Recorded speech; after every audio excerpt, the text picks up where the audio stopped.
This week on Writers, Inc. When I tell writers go to a conference, what you're doing is you're kind of baiting hooks. You are setting those traps, if you will, or baiting hooks so that when things align, you're ready. I had to have the book written.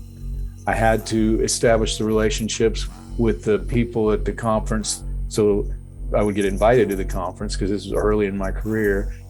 Before my career, really. I had to lay the groundwork, practice my pitch so that editor liked me. And then when it all aligned and I got this agent who happened, Robin and I see things alike, and she really is good about, recognizing what's good and bad in craft. So we were lucky that I was fortunate to find her. J.K. Rowling was nearly homeless when she wrote the first Harry Potter book. Stephen King penned Carrie in a small desk wedged between a washer and dryer. James Patterson worked in advertising and famously crafted the Toys R Us theme song long before becoming an author. Join New York Times bestseller J.D. Barker and a panel of industry powerhouses as they pull back the curtain on some of the world's most prolific authors.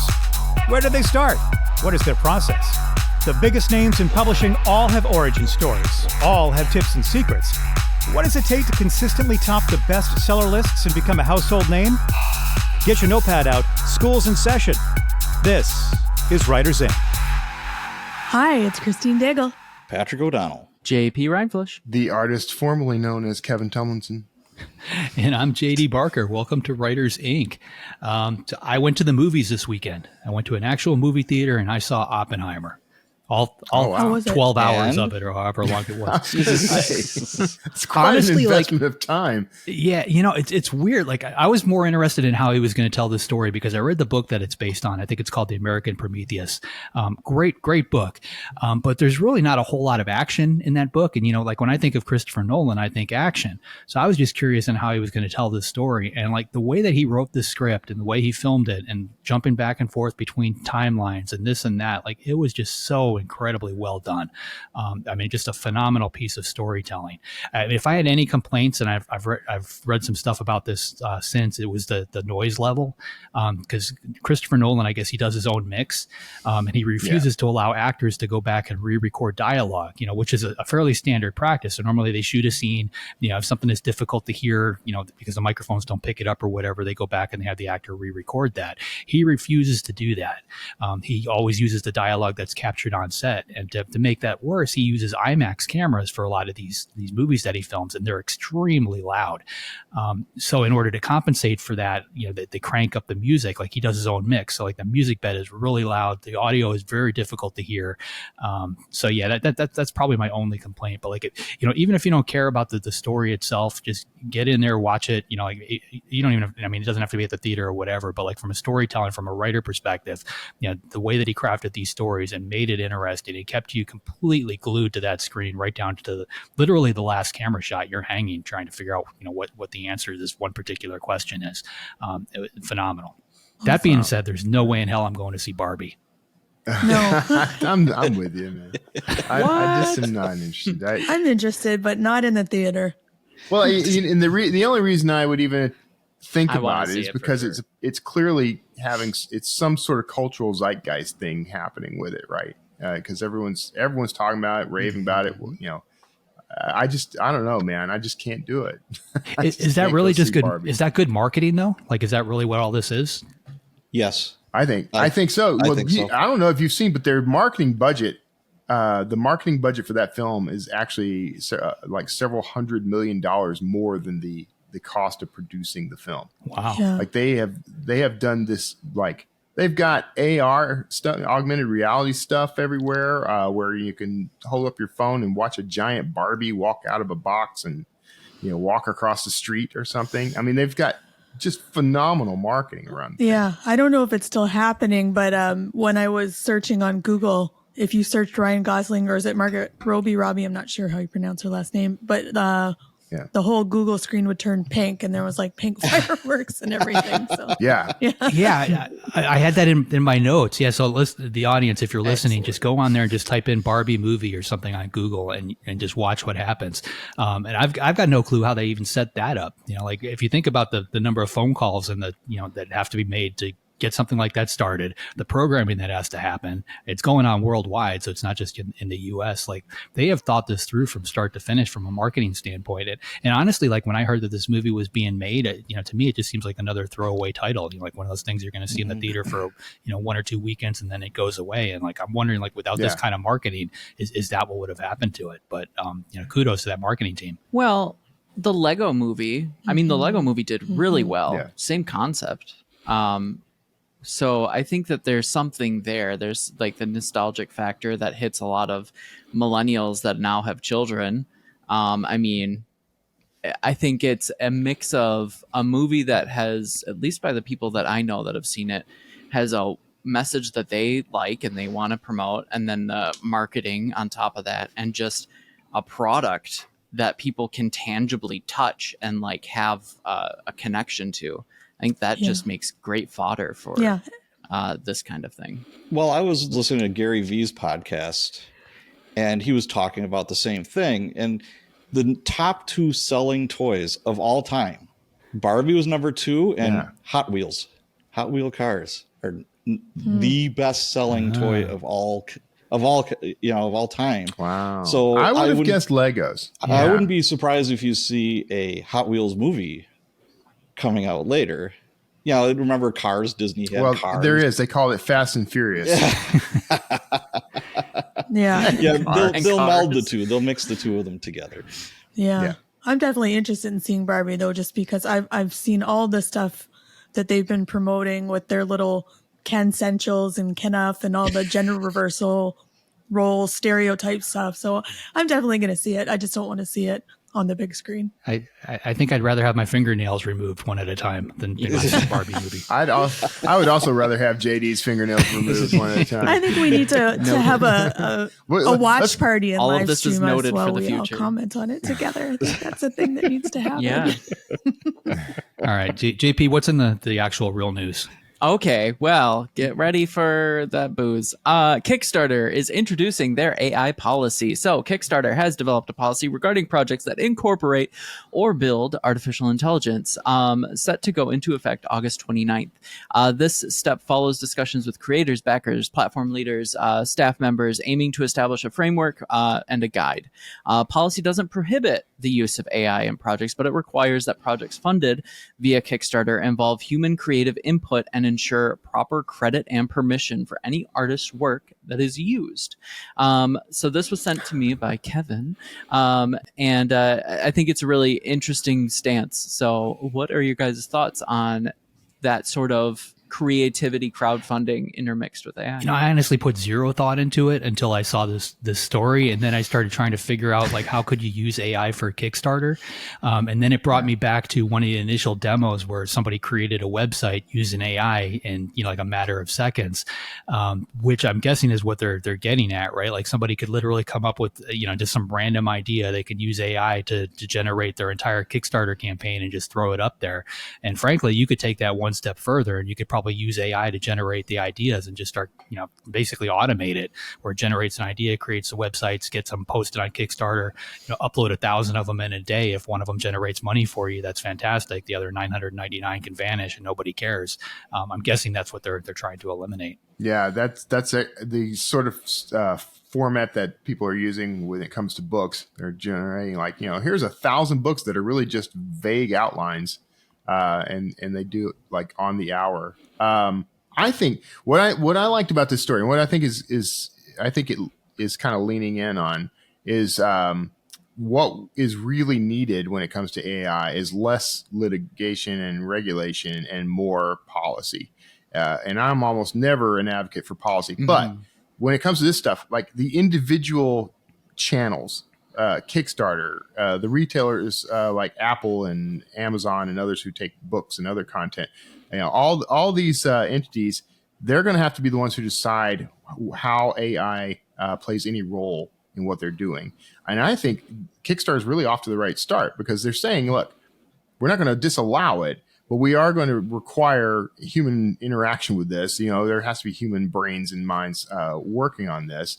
And here are some other little guidelines. I think that's the right approach. And I think that's what's going to help us avoid, inadvertently creating a crap storm later by pushing a bunch of copyright rules and laws that were more band-aids than actual solutions. Yeah, that makes sense. And I like that they have a human team reviewing too, because for writers,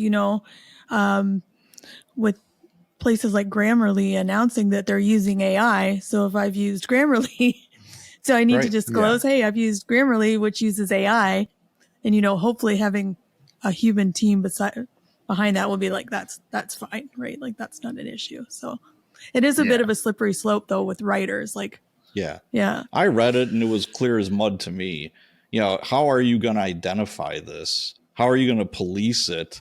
I'm just looking at this and I'm like, no. I mean, obviously, they have to say it, and I understand why they are saying it, but actually identifying people doing this, and to what you just said, Christine, to what degree? Yeah. So good luck. That's the point, though. They're not going to have to police it. That's the whole point of making this policy.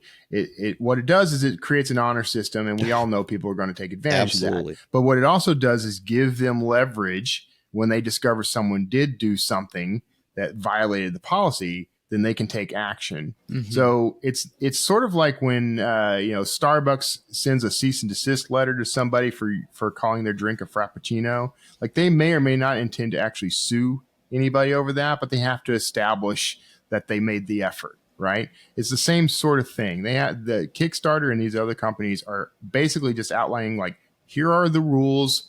You must obey them, abide by them, and there's going to be penalties if you don't. And now they're covered. Yeah. If they don't catch it, that just means you did really well, right? Well, this is how they'll catch it. They're going to watch people. If an account is uploading 100 new Kickstarters a day, sure. Yes, they're going to jump out. There's going to be algorithms. The funny thing is they're probably going to use some form of AI to actually catch the AI, populating the system. And I think Kevin's right. I think we're going to see a lot of this. I wouldn't be surprised if something like iTunes comes out with something next, because how long is it before we start hearing songs that are 100% generated by AI? And then upload it to iTunes, put on sale for 99 cents each, 1,000 of those every day too. So I think everybody that's basically involved in peddling content is going to find some way to put a screen door on the front door. Mm-hmm. Nice big bouncer. I didn't know you could still buy songs on iTunes like the old days. I mean, everything is subscription, it seems like. It's the button right next to your 8-track player. And my hi-fi. Yeah. All right. Next two news are not AI. So we did it. We got through it. Next one. Judge finds revived Amazon ebook monopoly suit should proceed. So a New York magistrate judge has suggested a second dismissal of a class action lawsuit accusing the Big Five publishers and Amazon of colluding to fix ebook prices. However, the judge found that monopolization claims against Amazon should proceed. So ultimately, the judge found no evidence of coordination or conspiracy among the Big Five publishers or between the publishers and Amazon, leading to the recommendations to dismiss that case against the publishers. The judge report and recommendation now move to the district court. So this is one of those things that I think has been first filed January 2021. This is something that you may or may not have heard of, but regardless, is still interesting to know. Yeah, I'm not familiar with this case. Kevin, are you familiar at all with this? I mean, I remember when this came up. I mean, it was the accusation of price fixing. I mean, it was at the heart of a whole bunch of different. I don't know. I wouldn't call them decisions. It was sort of like, okay, we're going to put a moratorium on this, and we're going to lock some things down. But yeah, I mean, I have a vague memory of it. It kind of didn't go anywhere fast, I think. I sort of remember them having an issue like way before that, like 2014, 2015, where the big publishers got together and said, this is going to be the minimum amount we're going to charge for ebooks, or Amazon forced that on them. It was something along those lines, but that's why the traditionally published books have a that targeted Amazon, but it was the result of Apple getting into books, and they did a whole basically Apple kind of leveraged things in such a way that what it did was break it open so that the Big Five had the right to determine this is the price and you can't go below that price, because Amazon has a long history of underselling the MSRP on everything, and kind of treating it all as loss leader to get people into programs like Kindle Unlimited and Amazon Prime and et cetera, where they actually make their real money. Those subscriptions that you pay every year that keep going up every year, like I think it's like $120 a year now. It started like $89 a year for Amazon Prime.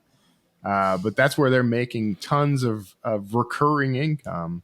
So selling this book from Hachette for $5 versus the $21 it would normally sell for, that was a loss leader for them. So this all threw that out and forced Amazon to allow them to set the price, and Amazon was no longer able to adjust it.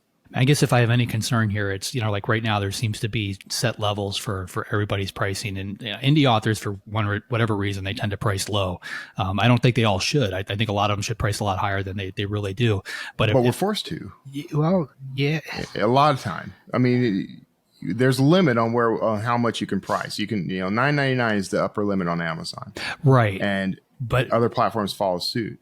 Sorry, go ahead. Yeah, no, I mean, what I'm concerned with is I don't know where the medium price is. I'm guessing it's around $6. That's probably the average across the board. I would hate to see something get rolled out that causes that average to drop lower.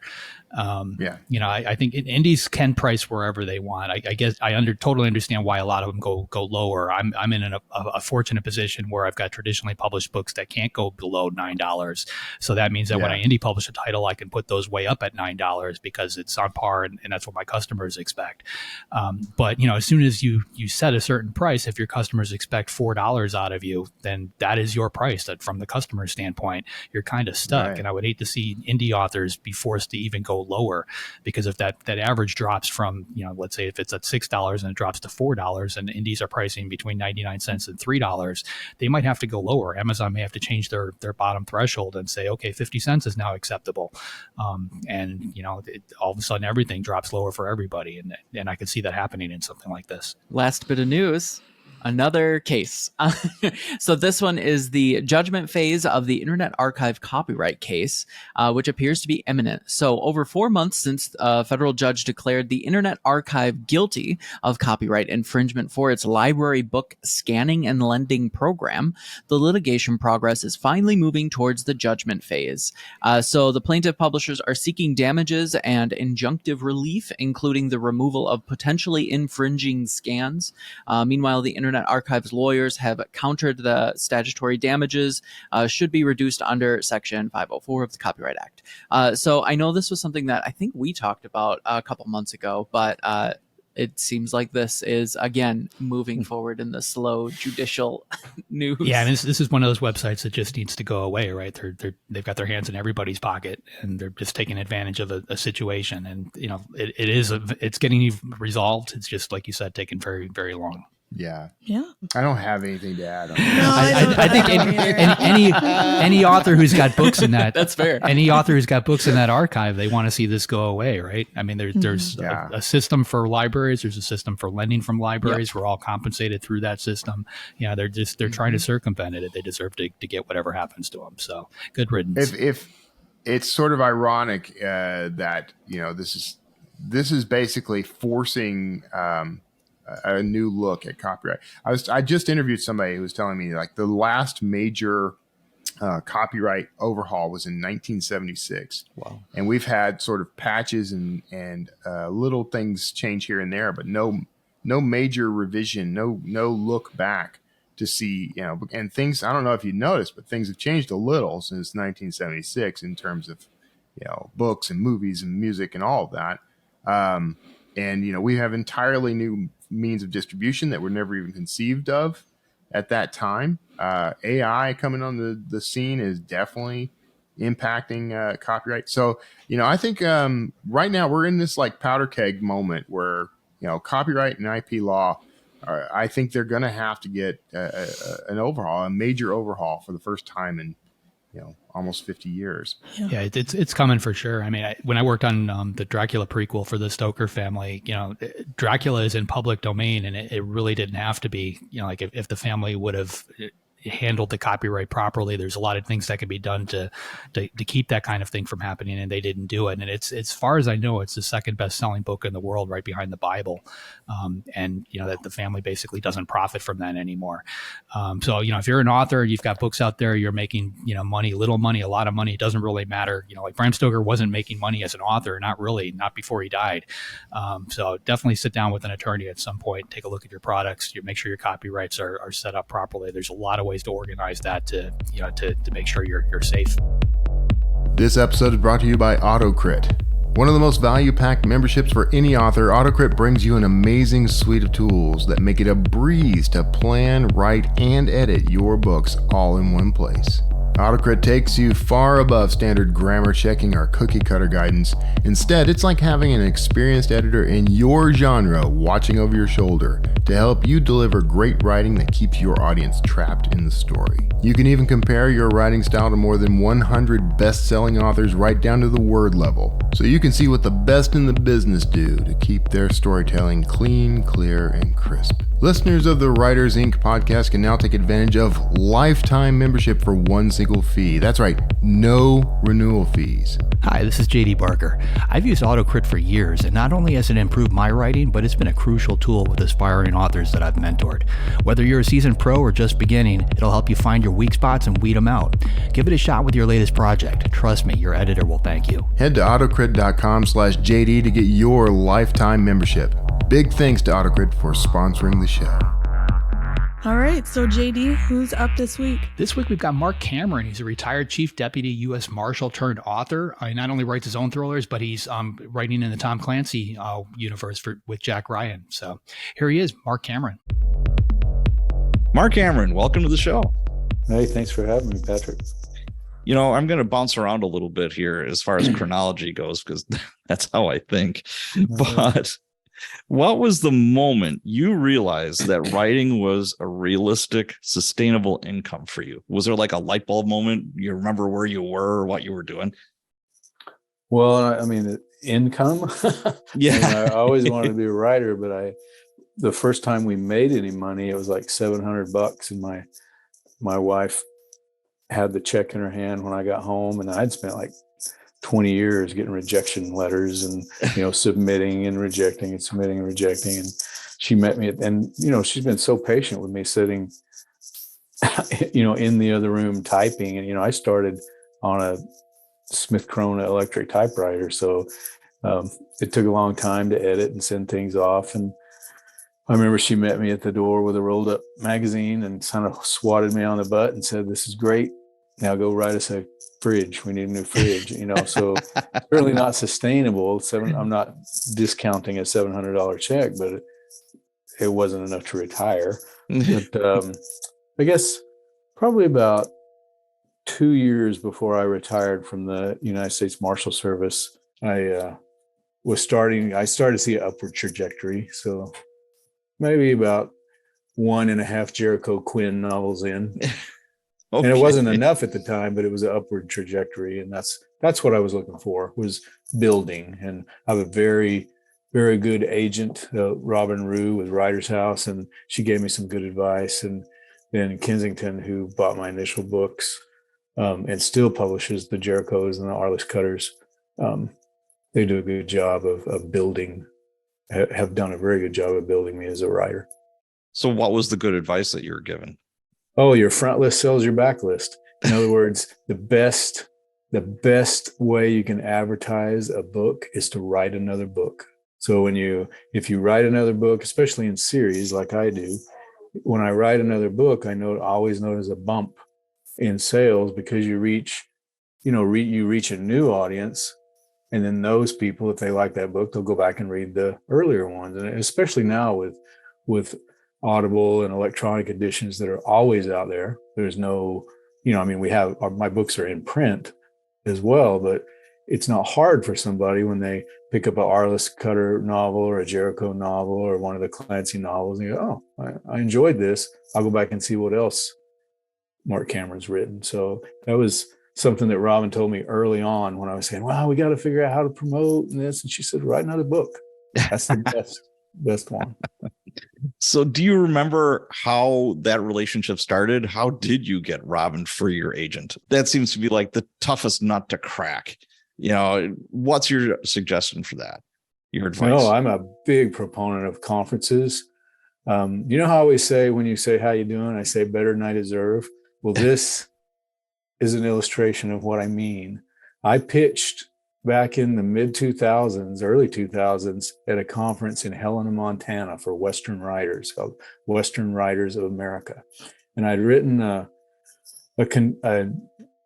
not a old time Louis L'Amour style Western, but a Western set in 1910. So starting to turn, just after the turn of the century. So we had new guns coming, the 1911 was actually in play in 1910, just, Browning's prototypes and all that. So it's kind of a fun time. So I was a horseshoer and part-time cowboy and mounted policeman, and then got on with the marshals. So I thought I could write a Western because of that vernacular. I could speak the language, Right. I pitched this book to a couple of editors and a couple of agents in Helena at this conference. It was a smaller conference than Thriller Fest. There was probably maybe 300 or 400 people there. Still a good sized conference. Yeah.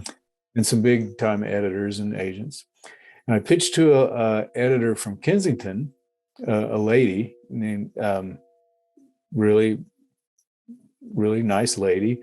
And I dressed up in my hat, and I was like I normally dress, and I practiced in front of the mirror, which I always tell people they need to do. Get that elevator pitch down, get the log line. If you can't boil down what your book's about in a sentence or two, then you don't have a good concept of what your book's about in order to pitch it. Okay. So I practiced that. I made my pitch. She requested 3 chapters. I talked to several people, and a couple of people requested chapters, but not, I could tell they were not as interested. They were just didn't want the big guy with a mustache and hat mad at him, And so she went back about, I don't know, a month later, maybe 6 weeks later. I got a call from her, and they wanted to publish my book, but they needed me to do some ghostwriting first for an established author, because she couldn't get my book in the publication line. At this point, I didn't have an agent, and I didn't have a signed contract. So she sent me a bunch of the books for this other author so I could read the past ones. And then I called back, and I said to the Kensington's main number, and I said, hey, this is Mark. I'm supposed to talk to so-and-so. And they said, well, she doesn't work here anymore. I said, well, okay, but I'm supposed to ghostwrite these books. And they said, that's between you and her. And that was it. I was done. I was orphaned. Aww. So I was nearly in tears. I mean, here I was, I had such a close thing. I was getting ready to start this writing career that I really wanted. And out of the blue, about 2 days later, I got an email from Robin Rue with Writers House. Now, Writers House is a phenomenal agency. They represent Ken Follett, Neil Gaiman. Okay. I mean, big name. Absolutely. And and it was very cordial but short email. My name is Robin Rue. I got your pages from this editor, and I really would like to represent you. I think you have potential. You may Google me and find out, search me and see what who I am, but please contact me, such and such. So I was like, the long answer to your simple question is I submitted to an editor, and that editor gave them to an agent, and the agent called me, and she's been my agent for 20 years. Wow. So I was very fortunate. It was, and I say that I was lucky, but when I tell writers go to a conference, what you're doing is you're kind of baiting hooks. You are setting those traps, if you will, or baiting hooks so that when things align, you're ready. I had to have the book written. I had to establish the relationships with the people at the conference, so I would get invited to the conference, because this was early in my career. Before my career, really. I had to lay the groundwork, practice my pitch so that editor liked me.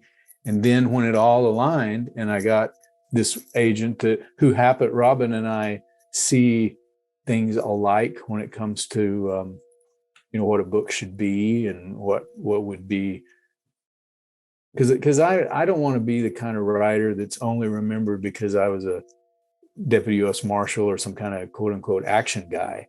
I want people to read my books because they're entertaining books and then go, oh, he was a deputy U.S. Marshal. He knows what he's talking about. Not the other way around necessarily, because I like the craft, and she really is good about, recognizing what's good and bad in craft. So we were lucky that I was fortunate to find her and find the kind of agent, because I've been around many, many writers over the last, 15 years, 20 years. And they go through, people that are new are always wanting an agent. Get an agent. I got to get an agent, because it is difficult. And they get so focused on that they'll get an agent that doesn't fit them necessarily, because they have a contract. And if they got a contract, they can get an agent.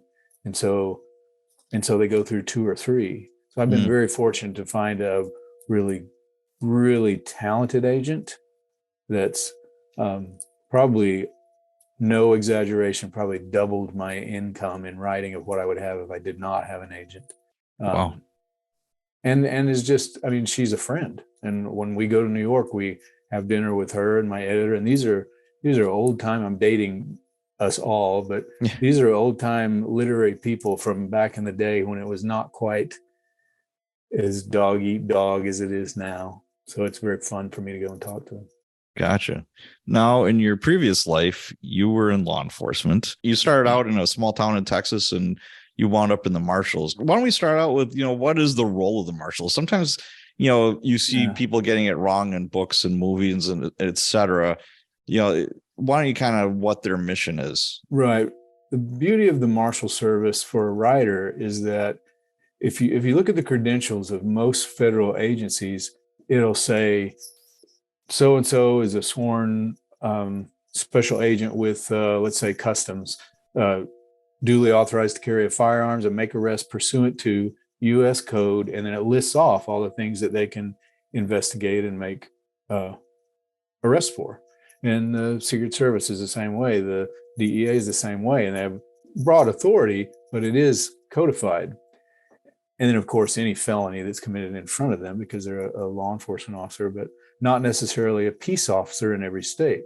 Right. Marshals, our credentials say so-and-so is a deputy U.S. Marshal, duly sworn to carry, a firearm and enforce federal law.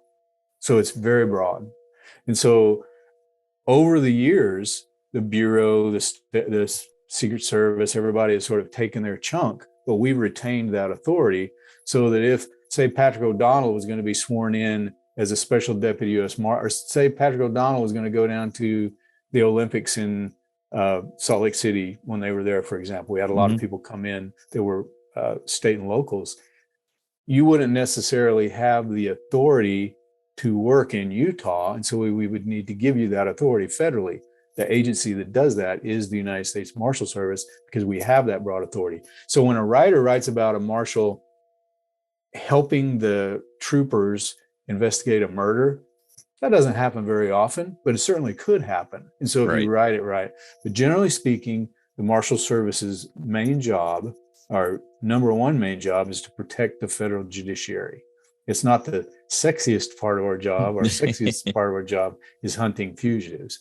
And the Marshal Service does it every day of the year, 24/7. Somewhere they're hunting fugitives. And we're talking tens of thousands of fugitives every year. The Marshal Service is very proud of the work they've done, that we've done in the fugitive hunting business, where it comes to electronic surveillance and just boots on the ground, wearing out shoe leather, doing investigations. And so we arrest more fugitives every year than all the other federal agencies combined.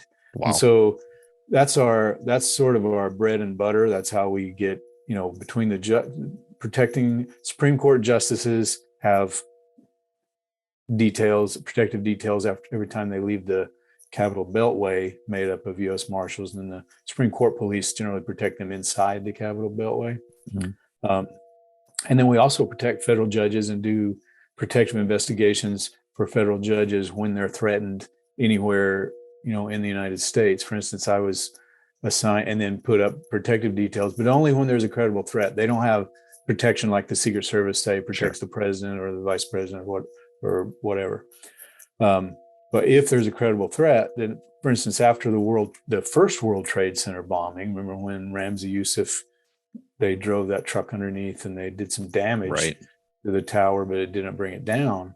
The judges that were hearing that case got protection. And so I rotated in as a younger deputy and was just on a protective detail, as you would see the Secret Service or diplomatic security.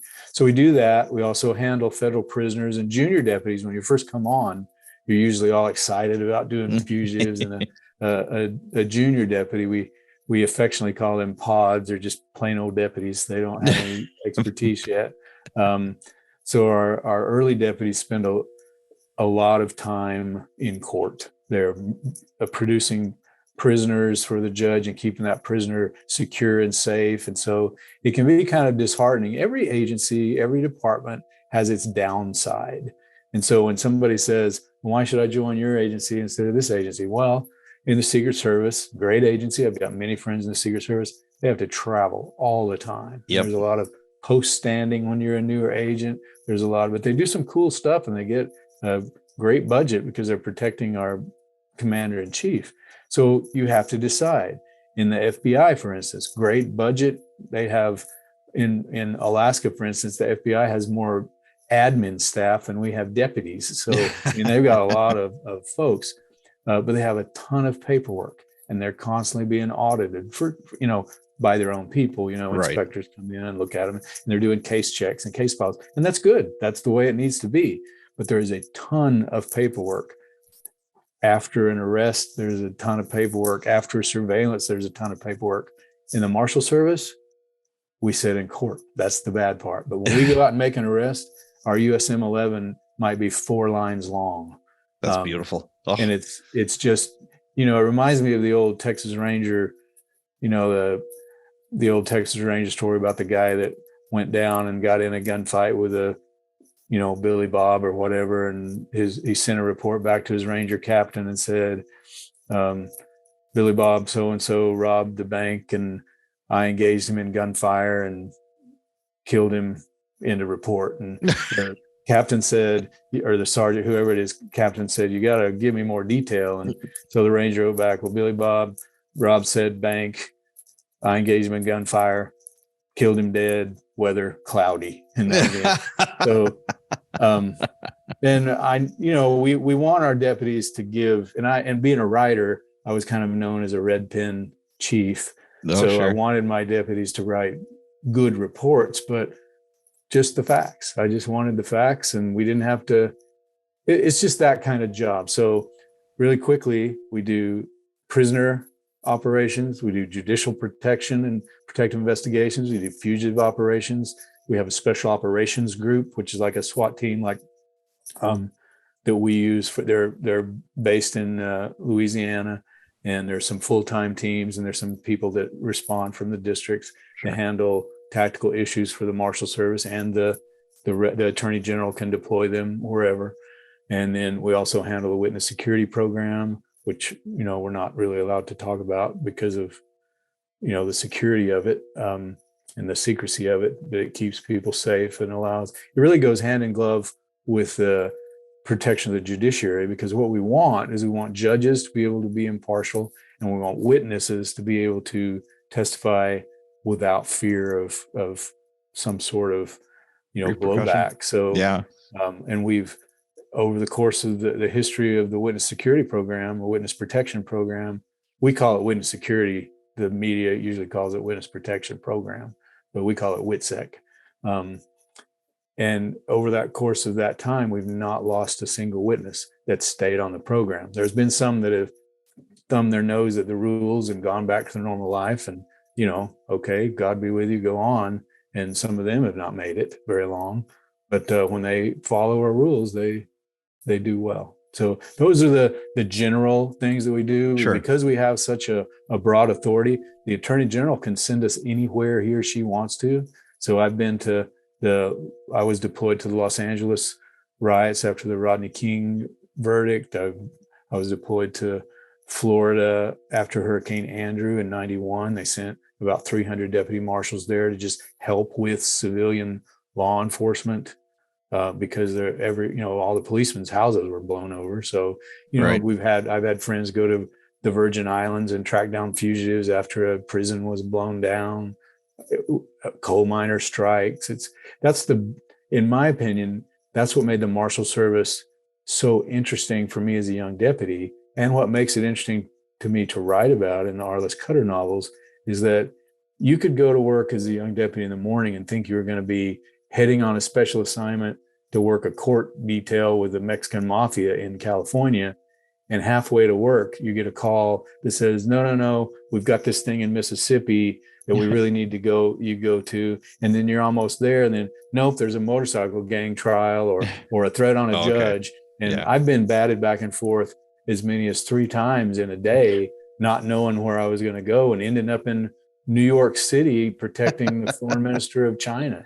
So wow. I like that. I really enjoyed it. Yeah. Now, when you were still in law enforcement, you never stopped writing, correct? No, correct. You kept on writing through all of this. And one thing that I've noticed looking at reviews and listening to people talk about all of your work, including the Tom Clancy stuff, is, you hear things like thriller, page turner, can't put it down, that kind of thing. I hear that from, it's kind of a painting with a broad brush, but as a writer, what kind of advice would you give to a fellow writer, or maybe a less experienced writer that's trying to break in and trying to get that feel, trying to write real page turners and, edge of your seat kind of like thrills? What's some of the stuff that you would suggest to them to kind of like up their games a bit? Well, a couple of things that I work on personally, that you just got to write the story first, and then you can go back and edit it and, tweak it. And I might write 3 pages before I get into the first line, and before I get into the line that I know is going to be the hook. Now, I needed to write those first several pages, maybe even a chapter, but I needed to write all those to get to that line, but they don't end up in the book. So don't be scared to just start writing. But I'm a real student of first lines. So I'll go into a bookstore or a library and I'll just look at writers that I like. And I don't have time to read as much as I like. I still read. I think that's very important to read. And I've been a Ken Follett fan since I was a kid. And so Ken Follett, and now, some of the contemporary writers, my contemporaries, Jack Carr and Mark Graney and Nick Petrie. I like Nick Petrie's work. Some of them are more literary. Other ones are action. They're all action. Right. But, look at the way other writers do things. I get accused a lot. Some people angry, some people tongue in cheek of having too many cliffhangers. Well, I believe that I write a series and I try to end a book so there's a satisfying ending, but then have some sort of denouement where, okay, I start the next fire, right? I light the next fuse. And people will say, back when I used to read my reviews, which I haven't in like 8 years, but back when I was looking at the reviews and writing the Jericho books, I would get an email saying, you're only leaving this cliffhanger to make me buy your next book. Well, of course I want people to buy the next book, but that's not why I do it. I do it to thrill people, and I do it to make, watch television, watch any show right now, and every episode, their goal is to make you click, watch next show. Oh, absolutely. Yes. To make you binge. And so my goal would be to have someone binge my books. So yes, sometimes I leave a cliffhanger, an unanswered question at the end of the books. I don't ever leave anybody hanging off the edge of the cliff, even figuratively, but there is an unanswered question, because life is that way. From being in law enforcement, when you solve a case, there's another case that's half done.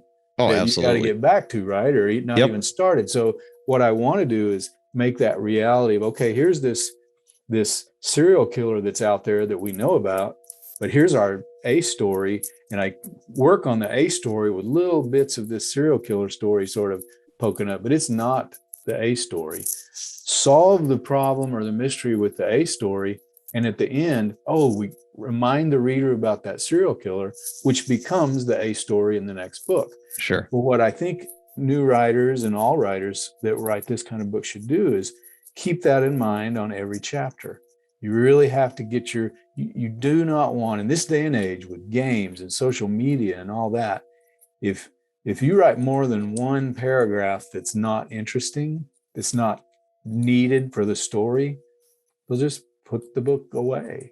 Now, some chapters or some paragraphs are not going to be, high intensity, compelling, but they do need to move the character forward. They do need Sure. to move the story forward. So I would just say, look at what interests you in other books are written, and then think about it like a movie or a TV series, a bingeable TV series. What makes you as a watcher keep watching, even though it's 1 o'clock in the morning and you got to get up at 6, Right. Absolutely.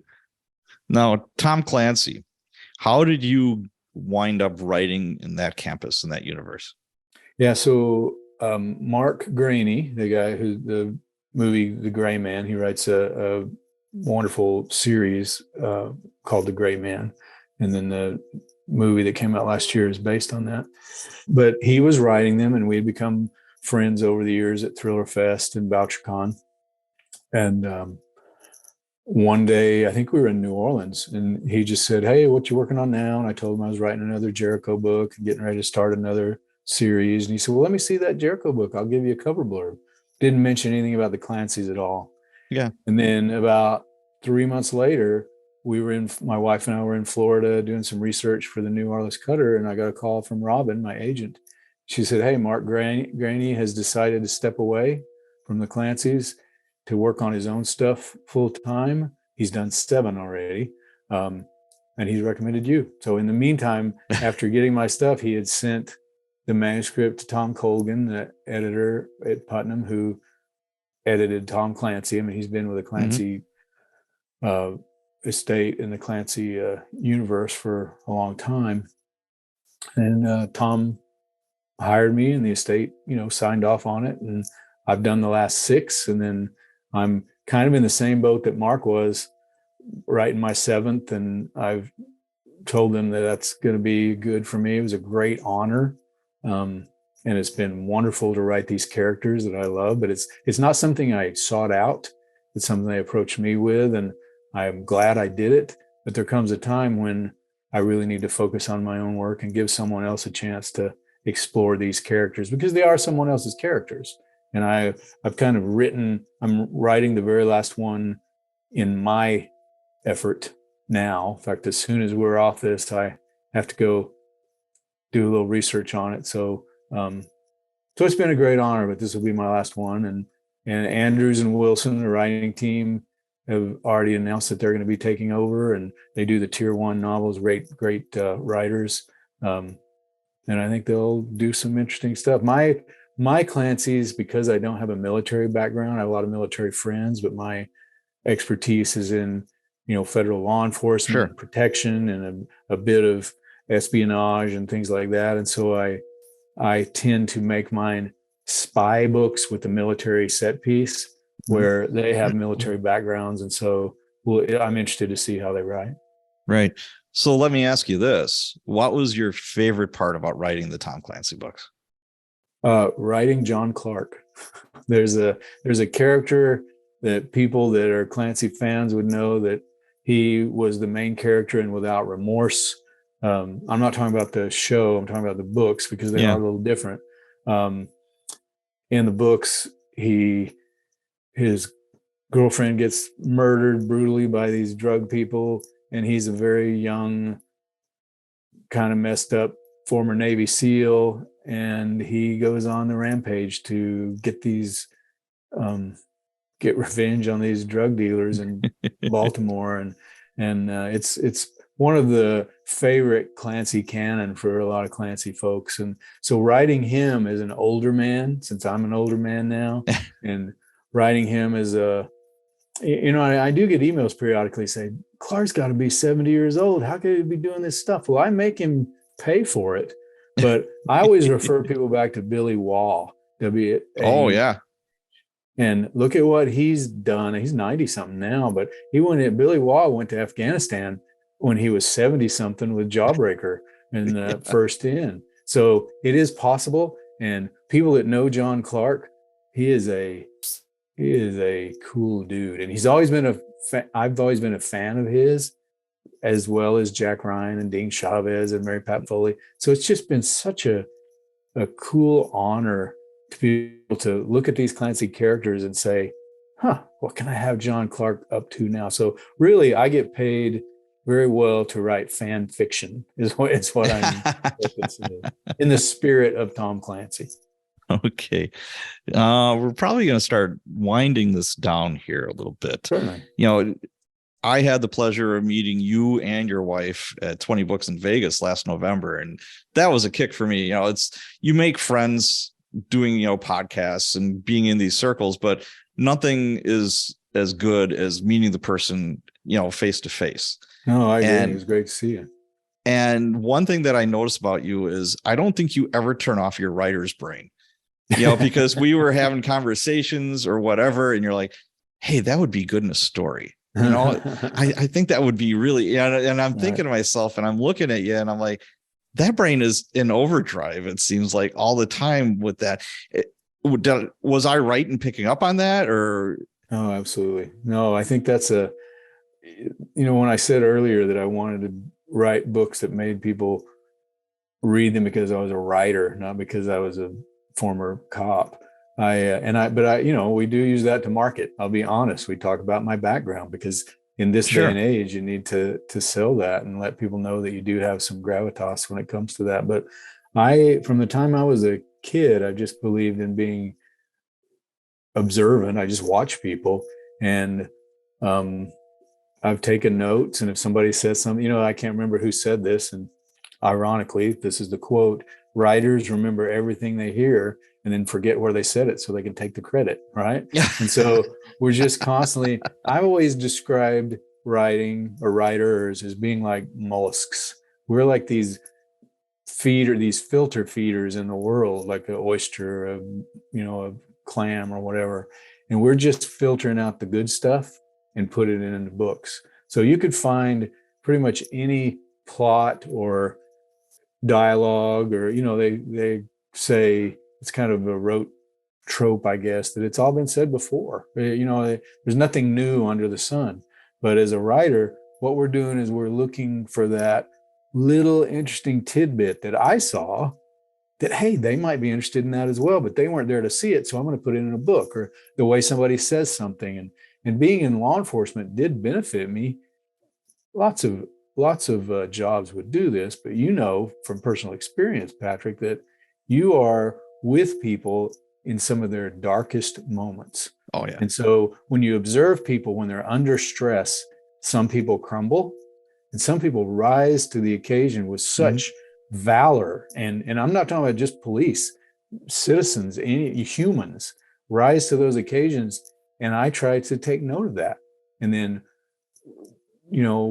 really celebrate that in the books, and also take note of how vile human beings can be towards each other. Absolutely. And just write that down. And absolutely, my writer's brain I had a big meeting in DC before I retired, and everybody knew I wrote by then, and I was getting ready to retire, but they also knew that I had a little book that I carried around all the time, because if somebody said something cool or I observed something, I would write it down in my little book. And in my bookcase back here, I probably got 30 of them. They're little Moleskine notebooks, kind of like the ones that Craig gave out at Vegas, but a little tiny bit smaller. So I was in DC. I was the deputy director of the Marshal Service. There was a bunch of other chief deputies like me, and a marshal, presidentially appointed marshal, and some people from Maine Justice, so associate attorney general, stuff like that. And some of them had brought books for me to sign. They read my Jericho. Oh, cool.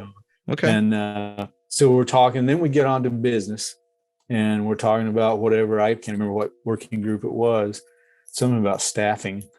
And so we were talking about staffing and stuff and all that. And one of these guys from one of the uppity ups said something really funny, and everybody laughed, and I laughed. And then everybody just kind of stopped and looked at me. And the guy from Justice goes, "What the hell? That was a good line. You need to write that in your book." should write that down. So they were kind of miffed that he didn't make the book. But yeah, so I think most writers are that way. They're always on. Today's show is sponsored by Ingram Spark. You've finished your manuscript and you're ready to self-publish your book. But how? Whether you want to publish a hardcover, paperback, ebook, or all three, you can print your book and sell it locally and globally to physical stores, online retailers, and libraries. Ingram Spark can help you publish your book and reach a world of readers. Simply create an Ingram Spark account and enjoy incredible features, including a free book building tool, publishing guides, custom trim sizes, and access to one of the largest global book distribution networks. Your books are delivered to retailers, direct to customers, or your front door as they're ordered. Visit ingramspark.com and start publishing today. So if you guys could get access to any person, place, or thing for research, just hypothetically, what would it be? What would your dream thing for that be? Oh, that's easy. I want to see where Walt Disney is frozen. So apparently he's on ice somewhere below that castle, and I've never seen it. I've been in the tunnels underneath Disney World before, which is kind of neat. A lot of people haven't seen those. Oh, that's cool. My sister, one of her best friends, she was a dancer at Disney for years, and she used to take us through those tunnels. And you can get from one end of the park to the other in no time. There's golf carts down there that employees can just grab, just zip around and stuff. And I think Brad Meltzer actually wrote a book at one point where he used those as an integral part of the story, which is kind of neat. But yeah, Disney's frozen body. I think I want to see that. I want to be in the Vatican. I want to go into the locked archives of the Vatican. That's what I would. Very cool. That's cool. Dan Brown style. I would be willing to reach my maximum yearly dose of radiation to go with a biologist to Chernobyl for just a little bit. Holiday in Chernobyl with JP. I want to see what's in Area 51. Let's go. Area 51. Yeah. Is there really stuff in Area 51? Come on. Nah, they keep it somewhere else. That's why they publicize it. I think that's a shadow play. That's why they publicize it. I want to see the real Area 51. I think Chernobyl's a tourist trap at this point. Don't they have tours and stuff you can go on to? I would like to shadow a biologist who's doing research in the relation between radioactivity and the animals in that area. Really all right, so I'll shadow you 1 year later if you still have all your hair. Yeah, I was just going to say, you go first. You'll be shadowing him, all right, because he's going to be emitting a glow. I have worked in facilities where I've had to wear. Do you have your own Geiger? That's not a selling point in the interview. Just be careful. I'd go to Chernobyl, but I'm picking up every spider I can find. Used one. I'm going to let every spider on that island bite me. I really like the story of when he was a rookie cop in a small town in Texas. And he was also a rookie writer. And he got one of his first royalty checks. It was a big one for back then. It was like $700. And his wife is like, well, that's nice. Why don't you go write us a new couch or refrigerator? We need these, we need this stuff. Go write us, this thing. For you guys, what was one of the best writers present to yourself that you ever got? That's physical, that you could see? It's like, hey, I wrote this book, or I made this much money on X, Y, and Z, and there's the car in the driveway to prove it, or the blender, or the coffee maker, or whatever, whatever the case may be. The blender.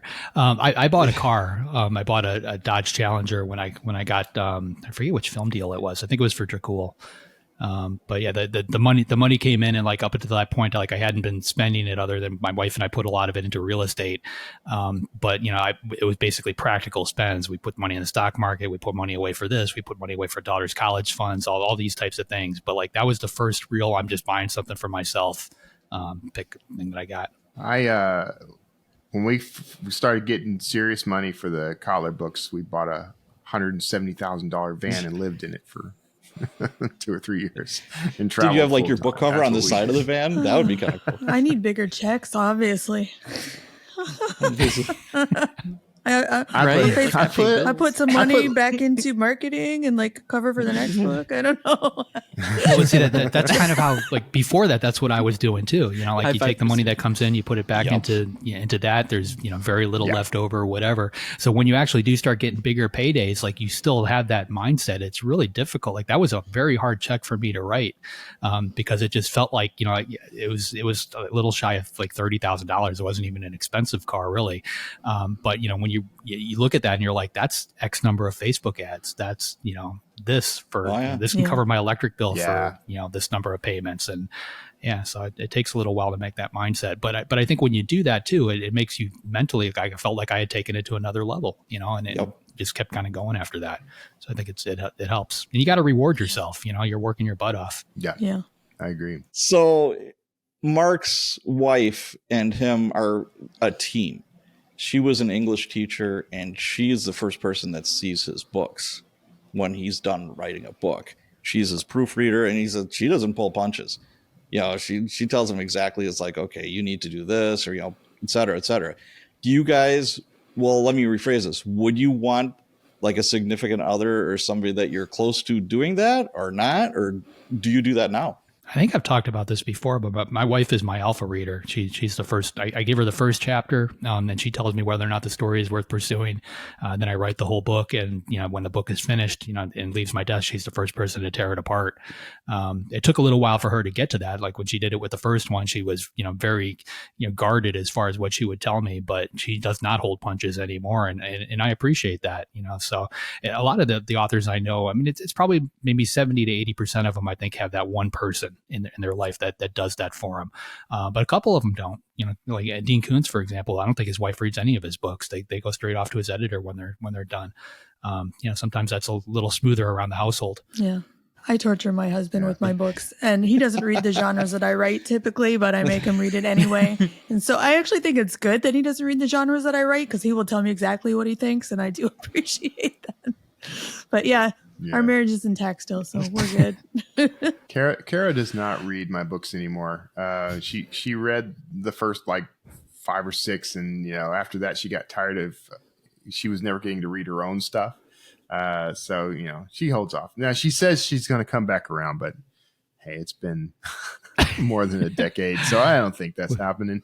If I waited for my partner to read anything I wrote, I would still be stuck on my first short story. So that's a hard no. Yeah. Fantastic. All right. So, JD, who's up next week? Next week, we've got Josh Malerman coming back, New York Times bestselling author of Bird Box and many others. He's here to tell us about his latest short story collection called Spin a Black Yarn, which releases August 15th. Sounds great. If you'd like to be notified as soon as new episodes publish, make sure you go to writersincpodcast.com and sign up now. We'll see you next episode, and have a great week of writing. Thanks for listening to this episode of Writers Inc. Access the show notes and leave a comment at writersincpodcast.com.